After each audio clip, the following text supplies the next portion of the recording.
ये तीनों के तीनों थे सब किसके गुलाम? मोहम्मद गौरी के गुलाम थे सब। इसमें सबसे योग्य था मोहम्मद गौरी, सॉरी ऐबक। सबसे योग्य कौन था? कुतुबुद्दीन ऐबक योग्य था। यहाँ पे लड़ाई उड़ाई में बहुत साथ देता था, किसका? मोहम्मद गौरी का। और बार बार मोहम्मद गौरी से मिलने जाता था। भाई सेनापति मिलेगा ही।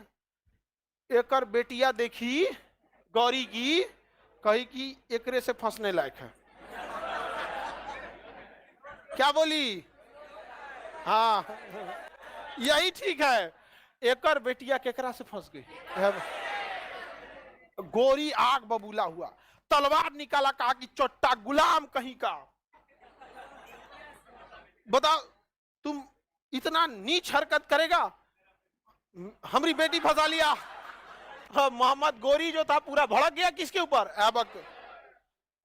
अब कहा कि ऐबक काट डालेंगे तुमको। बेटिया तुरंत आई। हम कहे ना कि फंसने से पहले वो आपका साथ नहीं देगी, फंसने के बाद तो पूरा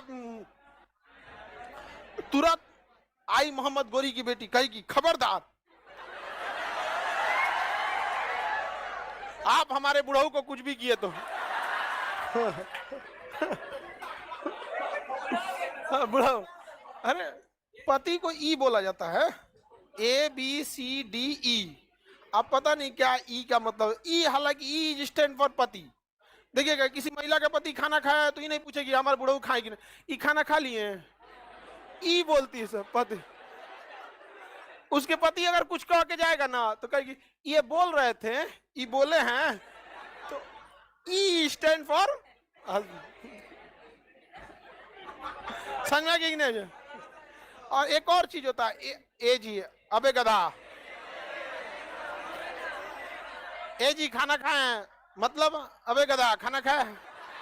ए जी अबे गधा, ओ जी ओ गधा।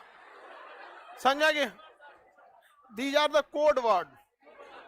तो कौन आ गई? मोहम्मद गौरी की बेटी कहेगी खबरदार, यहाँ पे आप भूल गए इतिहास, यही हुआ था जयचंद और पृथ्वीराज चौहान, और उनको कहां हाल हो गया।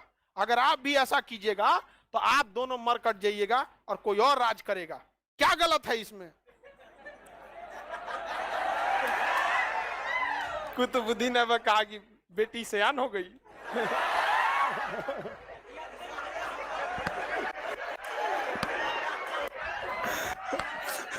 तो जयचंद, देखिए जयचंद तो अपनी बेटी का शादी संयोग, देखिए ऐबक योग्य था या नहीं था वो एक अलग मैटर है।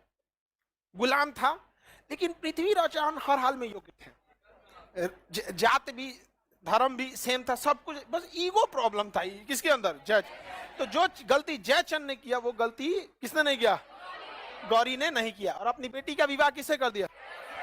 अब बिया किया तो गुलाम है कर अपने घर रहने के लिए, नहीं तो रहेगी कहां उसकी बेटिया। तो इसको कह दिया कि देख भाई, मोहम्मद गौरी कहा कि देख अभी अभी हम हिंदुस्तान से लड़ाई करके आ रहे हैं, ठीक है, तो एक काम करो, इसको कह दिया कि तुम जाके हिंदुस्तान संभालो। तो यहां आ गया कौन? ऐबक। कौन आ गया? कुतुबुद्दीन ऐबक। समझ में आ गया कि नहीं आ गया? ऐबक के मालिक कौन थे? गौरी। अब बाद में क्या बन गया? ससुर। ऐबक शासन करने लगा, अब फिर ये में हिंदुस्तान मिल गया। समझ में आ गया कि नहीं? ऐबक का गुलाम जो था इल्तुतमिश था। कौन था? इल्तुतमिश। क्या नाम था? ऐबक का गुलाम इल्तुतमिश ने ऐबक की बेटिया को फंसा लिया। समझ में आ गया कि नहीं? पूरा फंसा लिया। अब ऐबक बवाल कर दिया, कहा कि चोट्टा हमारी बेटी फंसा लिया। तुरंत उसकी लड़की आई, कही खबरदार, खबरदार अगर आपने मेरे इल्तुतमिश को कुछ भी बोला तो बताइए आप कौन से शरीफ है?